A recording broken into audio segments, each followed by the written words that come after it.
Hi everyone. బయట ఎన్నిసార్లు తిన్నా, ఎంత తిన్నా, ఎన్ని వెరైటీస్ తిన్నా సరే ఇంటి దగ్గర తినే ఫుడ్ అంత సాటిస్ఫాక్షన్ అయితే రాదు.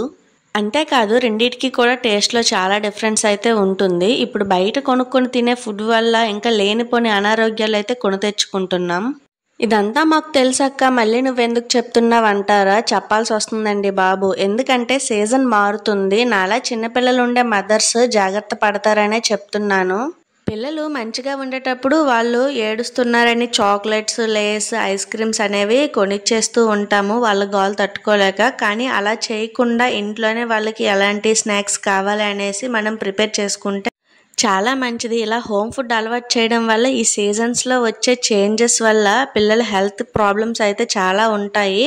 అవి కొంతవరకు మనం రిడ్యూస్ చేయొచ్చు. దాంతోపాటు మన పిల్లలకి మన చేత్తో వండి పెడితే ఆ ఫీలింగ్, హ్యాపీనెస్ కూడా అస్సలు చెప్పలేమండి. ఇదంతా ఎందుకు చెప్తున్నానంటే మన వీడియోస్ చూసే వాళ్ళలో అన్ని ఏజెస్ వాళ్ళు కూడా ఉన్నారు. ఒక్కరికైనా ఈ వీడియో యూజ్ అవుతుందనే చేశాను. ఈ వీడియో నచ్చితే like and subscribe. Thanks for watching.